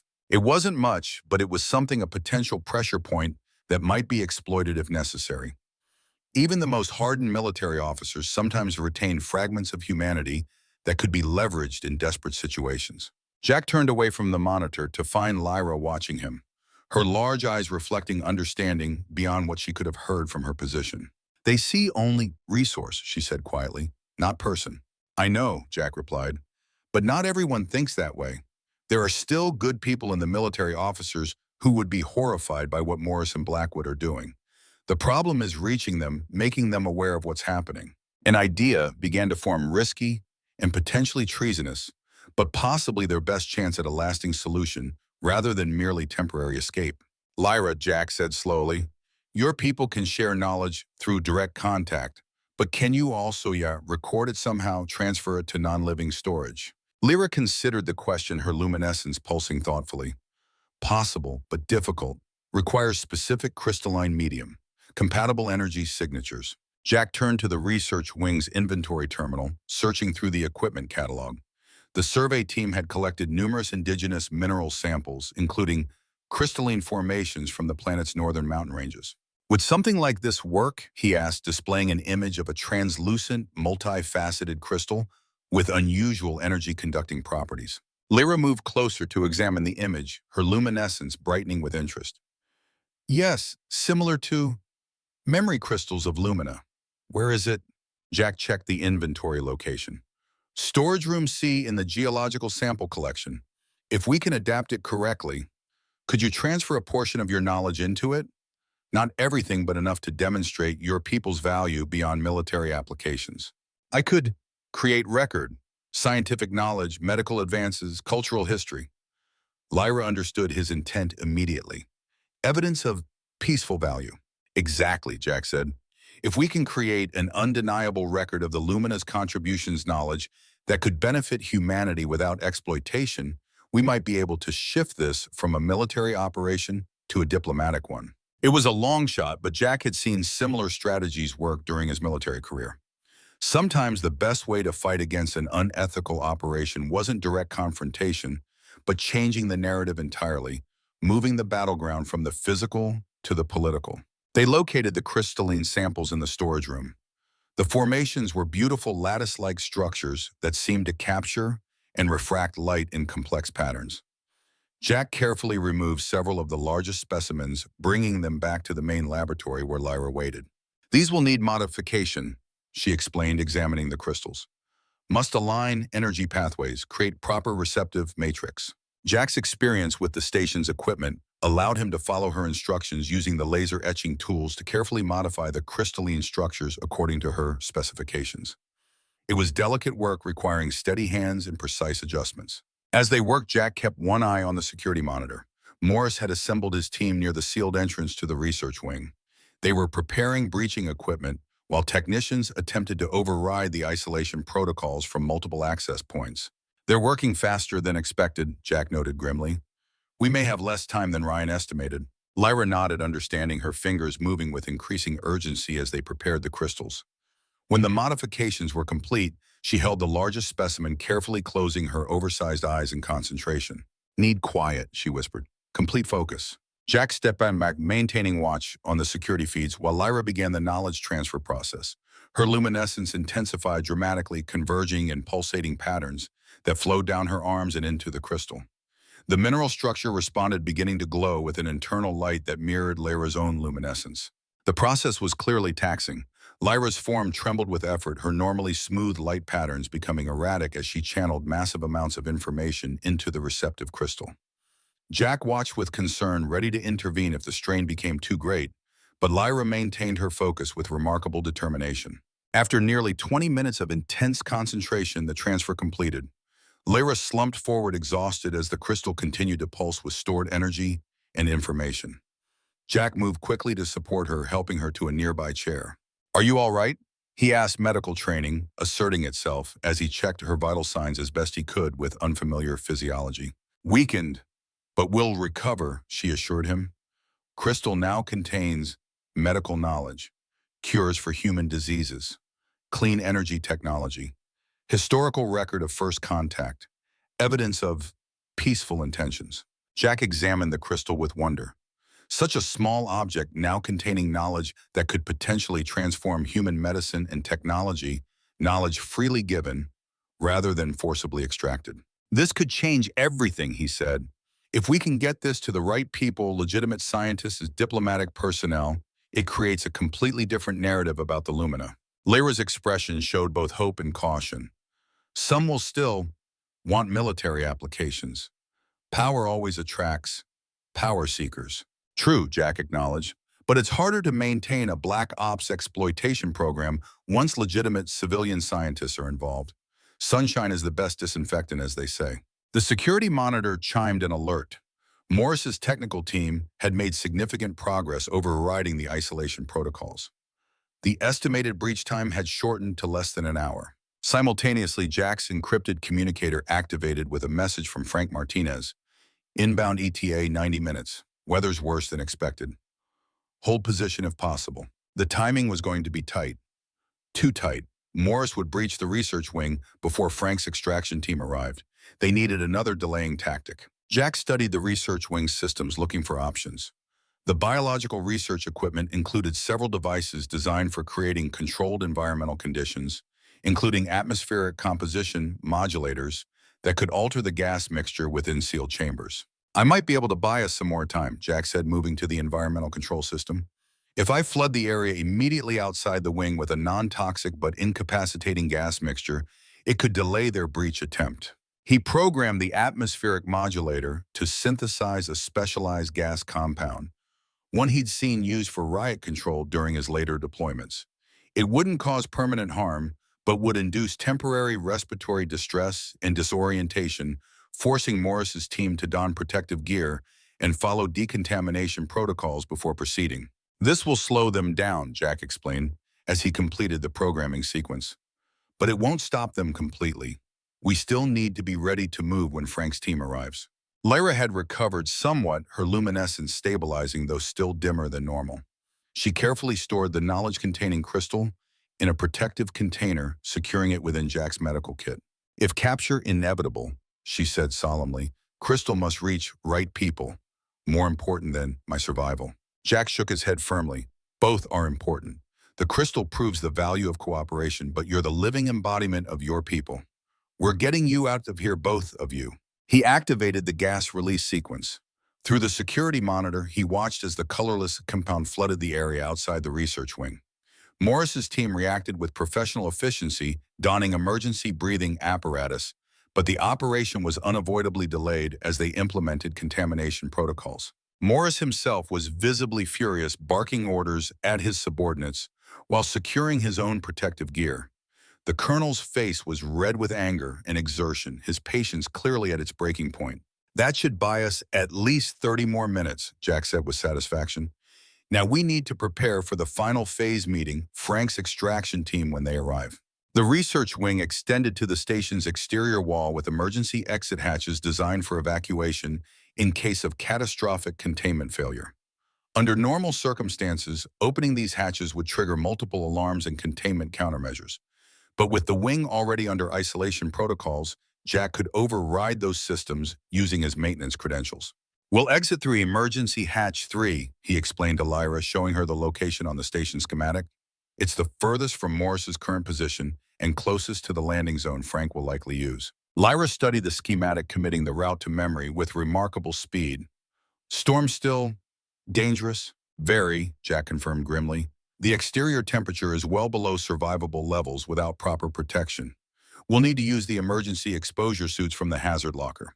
The exposure suits were designed for brief emergency evacuations, not extended excursions in extreme weather conditions.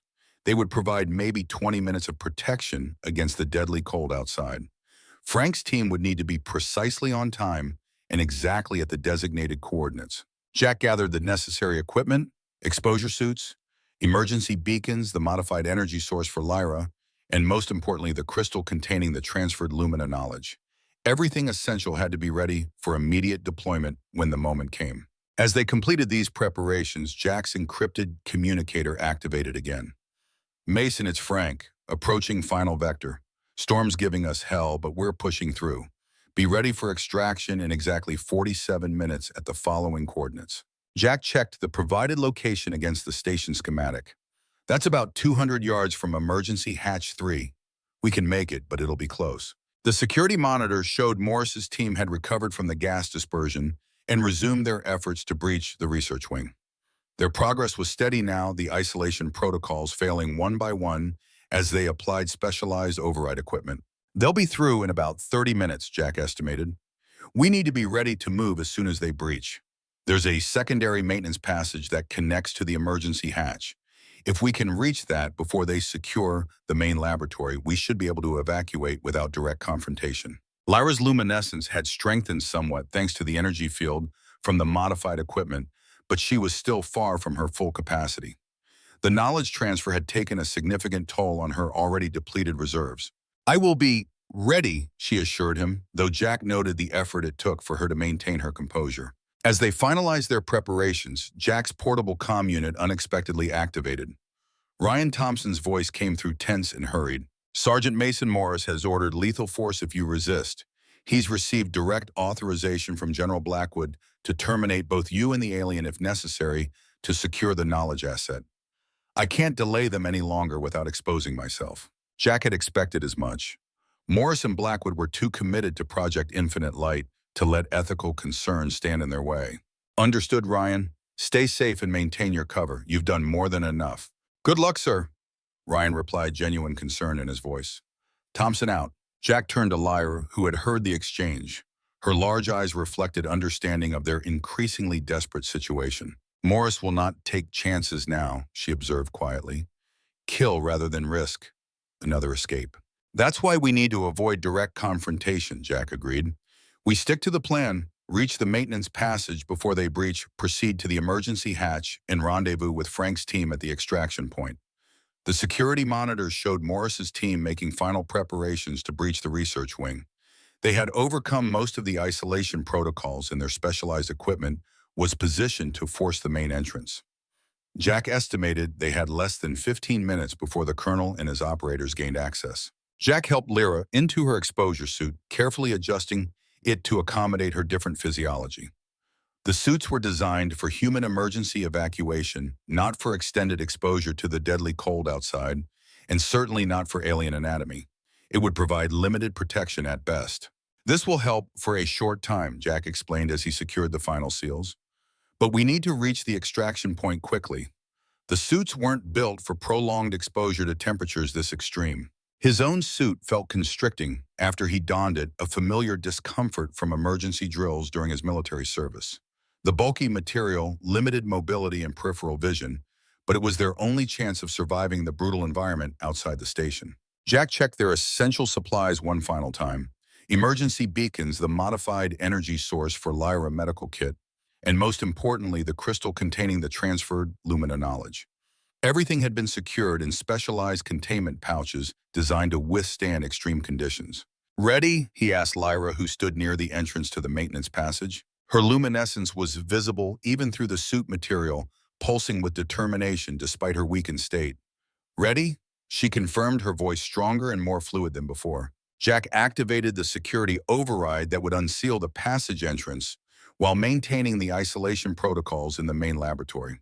They slipped inside just as another alarm sounded. Morris's team had begun the final breach sequence. The maintenance passage was narrow and dimly lit, designed for access to the research wing's critical systems rather than personnel movement. They moved as quickly as the confined space, and their bulky suits allowed Jack leading the way with the practiced efficiency of a combat veteran. Behind them, the distinct sound of the main laboratory doors being forced open echoed through the passage. Morris and his team had breached the isolation barriers sooner than expected. Faster, Jack urged, helping Lyra navigate a particularly tight section of the tunnel. They'll realize we're gone within seconds. They reached the emergency hatch that would provide access to the station's exterior. Jack input his override code and waited tensely as the system processed the command. For a heart-stopping moment, nothing happened. Then the indicator light flashed green and the hatch mechanism engaged. Mason, Morris's voice boomed through the station's communication system. We've secured the research wing. Surrender now and I guarantee your safety. Continue to resist and I cannot make that promise. Jack ignored the communication, focusing instead on the hatch as it slowly cycled through its opening sequence. Emergency protocols ensured it opened gradually to prevent explosive decompression, but every second increased the risk of Morris's team locating them. Through his portable monitor, Jack watched as the colonel directed his operators to systematically search the laboratory complex. It wouldn't take them long to discover the unsealed maintenance passage. The hatch finally opened, revealing the frozen nightmare outside. The storm had intensified beyond anything Jack had witnessed during his months at the station. Wind-driven ice particles moved horizontally through the air with such force they seemed almost solid, and visibility was reduced to mere yards. Stay close, Jack instructed, securing a tether between his suit and Lyra's. If we get separated in this, we're both dead. They stepped outside, and the full fury of the storm immediately assaulted them. The wind was a physical force, threatening to knock them off their feet with each punishing gust. The temperature readout on Jack's suit displayed a number well below survivable limits, without protection and dropping rapidly as the storm intensified. Jack activated his navigation system, orienting toward the extraction coordinates Frank had provided.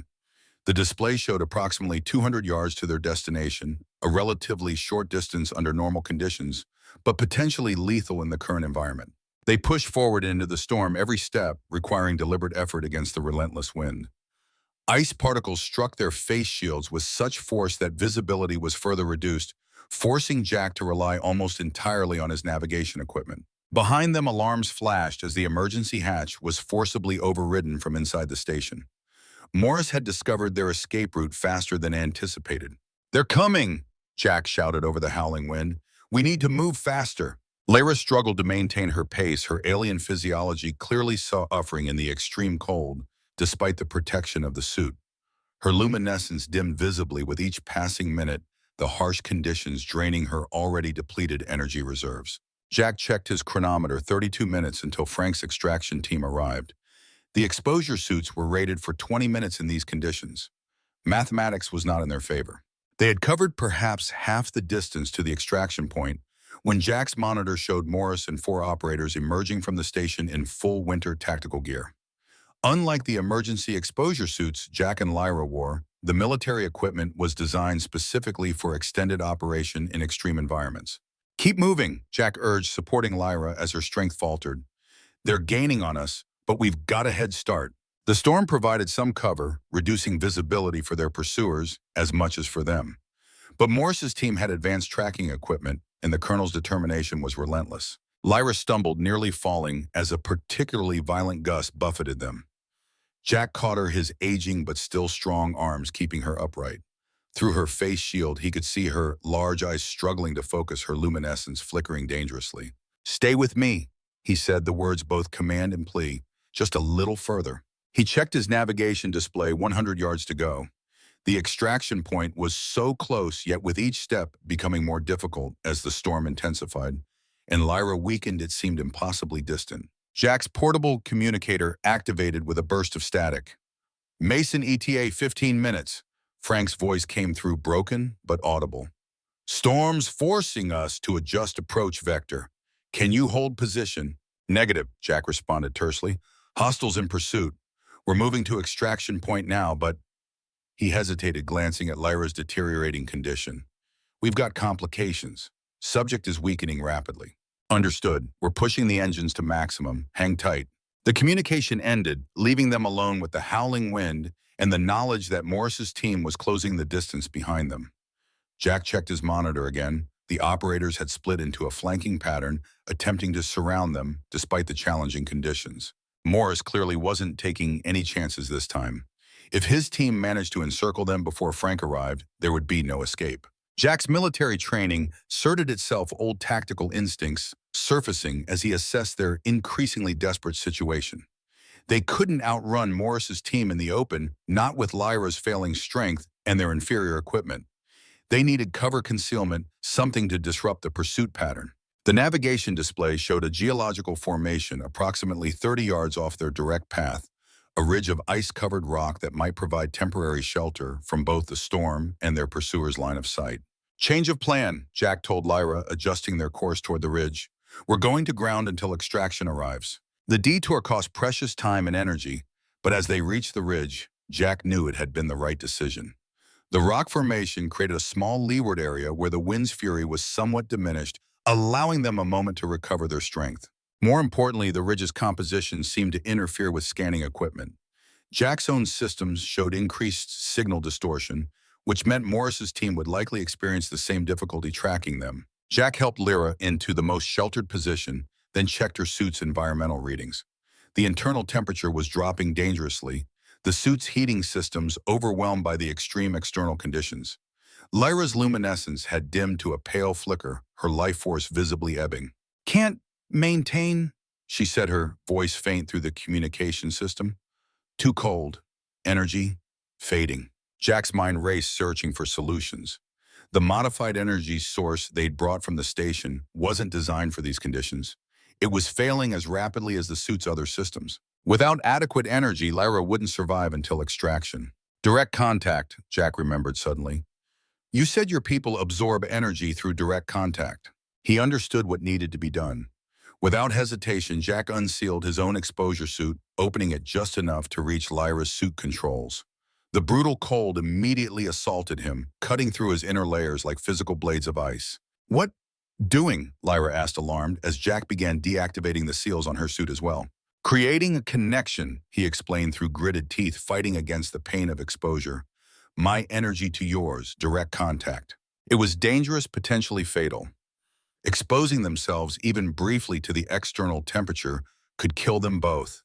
But without an energy transfer, Lyra would certainly not survive until extraction. Jack brought their suits into contact, creating a seal between the two open sections that minimized external exposure while allowing direct physical connection. He placed his hand against Lyra's arm, establishing the link she needed to absorb his life energy. The effect was immediate and intense. Jack felt a drawing sensation, not painful, but distinctly draining, as Lyra's natural abilities pulled energy from his body. Her luminescence brightened noticeably, patterns of light flowing from the point of contact throughout her form. "Better," she acknowledged, though concern showed clearly in her large eyes. "But you, weakening." Jack managed a tight smile despite the cold seeping into his bones. "I've got energy to spare. Stubborn old soldiers are tough to kill." He maintained the connection for nearly 2 minutes before resealing both their suits. The brief exposure had left him shaking with cold, but Lyra's condition had significantly improved. Her luminescence pulsed with renewed strength, and her movements became more coordinated. Jack checked his monitor, watching Morris's team searching in a grid pattern, perhaps 50 yards from their position. The operators moved with professional efficiency despite the hostile conditions, methodically covering ground as they closed in on the extraction point. His communicator activated again. "Mason, 10 minutes out," Frank reported. "We've spotted Morris's team on thermal. You still have hostiles converging on your position." "Affirmative," Jack confirmed. "We're sheltered temporarily, but they're closing in. How's your approach looking?" "Complicated," Frank admitted. "This storm's even worse at altitude. We'll need to make this fast touchdown, load up, dust off. No room for delays." "Understood, we'll be ready." Jack studied the tactical situation on his monitor. Morris's search pattern would bring the operators dangerously close to their position within minutes. They needed to remain concealed until the last possible moment, then make a final dash to the extraction point when Frank's team arrived. Lyra had been observing the monitor as well, her quick mind grasping the tactical situation despite her unfamiliarity with military operations. "Need diversion," she suggested. "Draw them away from extraction point." Jack nodded thoughtfully. The emergency beacons in their supply kit could be reprogrammed to emit specific energy signatures. If properly configured, they might create false readings that would temporarily confuse Morris's tracking equipment. Working quickly despite his cold, numb fingers, Jack modified 2 of the beacons, setting them to activate on a 3-minute delay. He placed them carefully at the far end of the ridge, positioned to create an impression of movement away from the actual extraction point. "This should buy us a few critical minutes," he explained as they returned to their sheltered position. "When Frank's team is 1 minute out, we make our move directly to the extraction point." Lyra nodded, understanding, her luminescence pulsing with determination. Despite everything she had endured, her spirit remained unbroken, a quality Jack had recognized in the finest soldiers he'd served with over the decades. The minutes passed with excruciating slowness, each one bringing Morris's team closer to their position while simultaneously reducing the time until extraction. Jack monitored both countdowns with the focused attention of a combat veteran, knowing their survival depended on precise timing. The modified beacons activated exactly as programmed, creating energy signatures that mimic their suit's emissions. Through his monitor, Jack watched as Morris immediately redirected his operators toward the false readings, temporarily drawing them away from the direct path to the extraction point. "It's working," he told Lyra. "They're taking the bait." His communicator activated. 1 minute to touchdown," Frank reported. "Pop a signal when you're ready to move. We'll be coming in hot." "Acknowledged," Jack turned to Lyra. "This is it. When we leave this cover, we run directly for the extraction point. No stops, no hesitation. Understood." Lyra's large eyes met his through their face shields, conveying both determination and trust. "Understood." Jack activated the final emergency beacon, a simple strobe that would guide Frank's team to their exact position. Then, with a deep breath that crystallized in the frozen air of his suit, he led them out from the shelter of the ridge and into the full fury of the storm once more. The extraction point was approximately 60 yards away, a challenging distance in the extreme conditions, but manageable with the renewed strength Lyra had gained from the energy transfer. They moved as quickly as the howling wind and treacherous footing allowed Jack constantly checking their surroundings for signs of Morris's team. The diversion was still holding the operators investigating the false readings at the far end of the ridge. But it wouldn't fool them for long. Professional operators like Morris's team would quickly realize they were tracking decoys rather than actual targets. 50 yards, 40, 30. The distinctive sound of a VTOL aircraft became audible, even over the storm's roar. Frank's extraction team approaching. Jack felt a surge of hope as the aircraft's lights became visible through the swirling snow and ice descending toward the designated coordinates. Then his tactical monitor chimed an alert. Morris had figured out the deception and was now moving directly toward their position, cutting across their path to the extraction point. The colonel himself was in the lead, his movements driven by cold fury and determination. "They're on to us," Jack told Lyra. "We need to move faster." They increased their pace despite the dangerous conditions pushing the limits of stability in the violent wind. The extraction aircraft was now clearly visible, hovering just above the ground at the designated coordinates, its powerful engines fighting against the storm to maintain position. 20 yards, 10. A warning shot struck the ground near their feet. Morris and his team were now within range, their specialized weapons operational despite the extreme conditions. Jack didn't break stride, keeping Lyra close as they made the final approach to the aircraft. The VTOL's side doors slid open, revealing Frank Martinez and 3 heavily armed operators in winter tactical gear. Unlike Morris's team, these were not military personnel, but former Special Forces operators, now working for Frank's private security firm, men with extensive combat experience and a clearly defined loyalty to their employer rather than government agencies. "Move it, Mason!"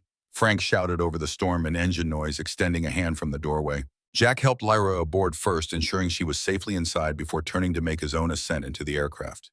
As he did, he saw Morris emerging from the storm less than 30 yards away, weapon raised. "Mason!" The colonel shouted, his voice barely audible over the combined roar of the storm and aircraft engines. "This isn't over." Jack paused in the doorway, meeting his old adversary's gaze across the distance. For a moment, time seemed suspended between them, 2 aging warriors from the same conflicts now standing on opposite sides of a moral divide, far wider than the physical space separating them. "You're on the wrong side of this, Morris," Jack called back. "You always were." Morris raised his weapon but hesitated, a moment of uncertainty that revealed the conflict within. For all his ruthless dedication to the mission, some small part of William Morris still remembered the principles that had once guided his military service. That momentary hesitation was enough. Jack pulled himself fully into the aircraft and Frank immediately signaled the pilot to ascend. The VTOL lifted, swiftly buffeted by the storm, but climbing steadily away from Morris and his team. "Cutting it close as usual, Mason," Frank observed dryly as he secured the door. Despite his gruff tone, relief was evident in the old operator's weather-worn face. "Some habits never change," Jack replied, removing his helmet as the cabin pressurized. He immediately moved to help Lyra with her suit, noting with concern that her luminescence had dimmed again during their final dash to the extraction point. Frank watched with barely concealed curiosity as the alien's features were revealed. "When you said non-hostile extraterrestrial, I was expecting something a bit less human." "The lumina evolved along similar lines to humans," Jack explained, helping Lyra to a seated position. "But their physiology is energy-based in ways ours isn't. She needs warmth and connection to survive." Understanding the implication immediately, Frank adjusted the cabin's environmental controls, increasing the temperature. "We've got about 3 hours to my secure facility in northern Canada, remote enough that Nama won't find it without significant effort." Jack nodded gratefully, turning his attention back to Lyra, who was observing the interaction with intelligent interest despite her weakened state. "Thank you for help," she said to Frank, her voice soft but clear. Frank's eyebrows rose slightly at her use of English, but he recovered quickly. 20 years in special operations had taught him to adapt to unexpected situations. "Any friend of Jack's," he said simply. The aircraft continued its ascent, breaking through the worst of the storm into somewhat clearer air above. Through the viewport, the research station was now just a small cluster of lights in the vast white landscape below. "Morris won't give up," Jack said, accepting a thermal blanket from one of Frank's operators and wrapping it around Lyra's shoulders. "Project Infinite Light has high-level authorization. They'll throw significant resources into finding us." Let them try, Frank replied with the confidence of a man who had spent decades evading various government agencies. My facility is officially a private wildlife research station. Very convincing paperwork, legitimate conservation scientists on staff. Perfect cover for protecting an endangered species. He glanced meaningfully at Lyra. Jack smiled slightly at the appropriate description. With the immediate danger behind them, his mind was already turning to the broader challenge, not just escaping Morris temporarily, but finding a permanent solution that would protect both Lyra and the knowledge she carried. He reached into his supply kit, carefully removing the crystal that contained the transferred Lumina knowledge. Even under the artificial lights of the aircraft cabin, it pulsed with an inner luminescence that mirrored Lyra's own. This is what they're really after, Jack explained, showing the crystal to Frank. A small portion of the Lumina's scientific and cultural knowledge freely given rather than forcibly extracted. Frank examined the crystal with professional interest. And I'm guessing this is your insurance policy. Jack nodded. The right people need to see this: legitimate scientists, medical researchers, diplomatic personnel. Once the Lumina's knowledge is recognized for its potential to help humanity rather than weaponize it, Project Infinite Light becomes much harder to justify. Shifting from a black ops mission to a diplomatic issue, you saw, Frank observed thoughtfully. Not bad strategy, but you'll need to reach people with enough authority to make that shift happen and survive Morris's pursuit long enough to do it. That's where you come in, Jack said. I need secure communications with some old contacts people who still have the influence to raise this to the proper channels. Frank smiled grimly. Consider it done. I've still got connections from our Fallujah days, people who remember what real military honor looks like, not this black ops exploitation garbage Morris is running. Lyra had been listening to this exchange with evident interest. Your plan, wise, she said, her luminescence strengthening slightly as her energy slowly recovered in the warmer environment. Knowledge freely shared, always more valuable than forcibly taken. The simple truth of her statement resonated with both men. Veterans of conflicts where force had often proven less effective than cooperation and mutual respect. The aircraft continued northward, leaving the storm behind as they crossed into Canadian airspace. Jack allowed himself a moment of cautious optimism. They had escaped immediate danger, but the larger challenge remained, convincing those in power that the Lumina represented an opportunity for peaceful cooperation rather than military exploitation. Hours later, as the aircraft descended toward Frank's remote facility nestled in the northern wilderness, Jack stood beside Lyra at the viewport. Below them stretched an untouched landscape of forests and frozen lakes, beautiful in its isolation. Safe here, for now, Lyra observed, her English becoming more fluid as she recovered. For now, Jack agreed, but our real work is just beginning. The facility came into view, a modest compound designed to blend with its natural surroundings rather than dominate them. Solar arrays and wind turbines provided power, while the main buildings were constructed to minimize environmental impact. The perfect sanctuary for both research and discretion. As they landed and Frank's team prepared to transfer them inside, Jack received an unexpected communication on his secure channel. The sender identification showed Thompson R. Sergeant Mason. Ryan's voice came through, pitched low, as if he were speaking from a location where he might be overheard. Morris is furious, but something's changed. I overheard him arguing with General Blackwood. He's questioning the ethics of Project Infinite Light, specifically the forced extraction process. Jack exchanged a surprised glance with Frank, who had been monitoring the communication. Morris developing a conscience, that's not something I expected to hear. Your escape gave him time to think, Ryan continued, and apparently watching you risk everything to protect Lyra made an impression. He's not abandoning the mission yet, but he's pushing for a reevaluation of methods. That's something we can work with, Jack replied thoughtfully. Keep me posted if anything changes, and Ryan, be careful. Your father would never forgive me if something happened to you. Will do, sir. Thompson out. As the communication ended, Jack realized Lyra was watching him with those large, perceptive eyes that seemed to see beyond surface appearances. Even enemies can change, she observed quietly. When shown better path, Jack nodded, remembering the moment of hesitation he'd seen in Morris before their extraction. Perhaps the colonel wasn't completely lost to the ruthless pragmatism that had defined his later career. Perhaps some echo of the honorable officer he had once been remained buried deep but not extinguished. Frank approached as they prepared to disembark. I've made contact with Admiral Henderson.